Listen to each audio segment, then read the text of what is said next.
Hello, we have a reflection here for Tuesday of the 5th week of Lent.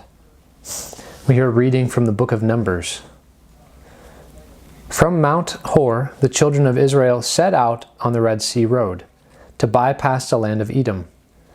But with their patience worn out by the journey, the people complained against Moses, "Why have you brought us up from Egypt to die in this desert, where there is no food or water? We are disgusted with this wretched food." In punishment, the Lord sent among the people seraph serpents, which bit the people so that many of them died.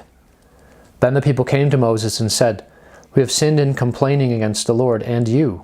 Pray the Lord to take the serpents away from us."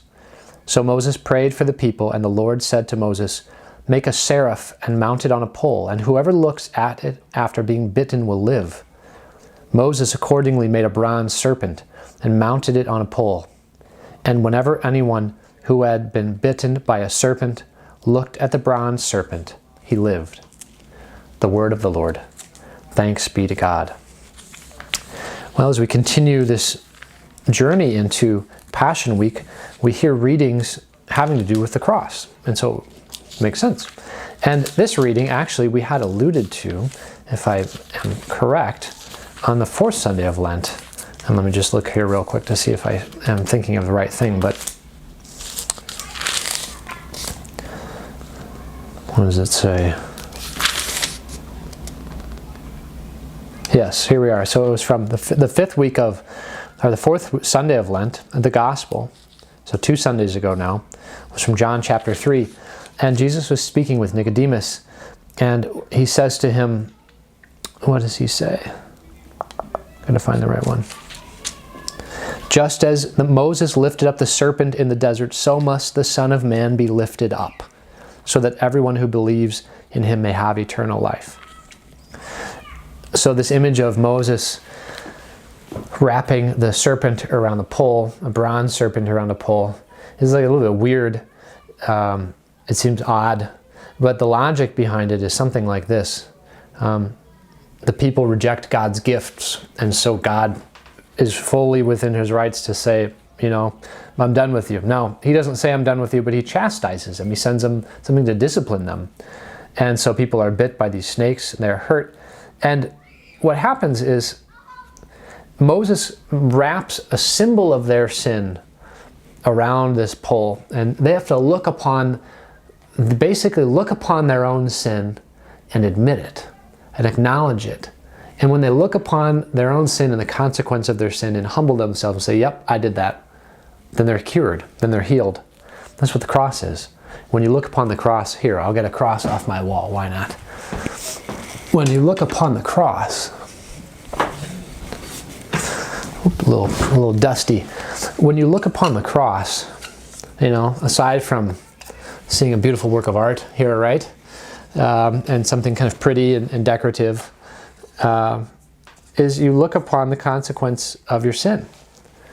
And when you look upon the cross as a consequence of your sin, and you say, I did this, and I humble myself, and I say, I did this, then we're healed. Now the difference between the bronze serpent and Christ is the bronze serpent in and of itself doesn't achieve anything. It's more of a symbol. Whereas the cross isn't a symbol. I mean, it's symbolic, right? And it goes on the wall and it looks pretty, but ultimately the cross isn't symbolic. The cross does something. We use a word to say it's efficacious. It affects some change in the world. And so the cross is not just a sign or a symbol that says, you need to be better. You need to be better. You're not this good. Look how hard Jesus worked for you. You're not working hard enough.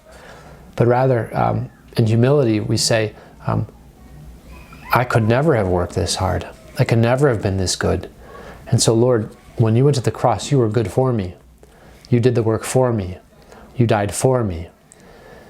The humility of looking at the cross is a twofold. On the one hand, it's like the serpent. It's like saying, this is a consequence of my sin. But the second one is, and I don't have to pay the consequence of my sin. When there is a judgment which is honored or offered, there's one of two things can happen. On the one hand, you can fulfill the law. So, for example, there's a law And the law says only go 35 miles an hour. You can do one of two things. You can fulfill the law, or you can pay the penalty of the law. You fulfill the law by going 35 miles an hour, and if you break the law, you pay the penalty, which is a speeding ticket or whatever it might be. Well, the beauty of this is we have the law, but we break the law, but we don't have to pay the price. The Lord offers it for us. That's what the symbol of that serpent mounted on a pole is. So that'll be my reflection for you today. And I hope you have a good Tuesday of the 5th week of Lent, Tuesday of what we call Passion Week. All right. God bless.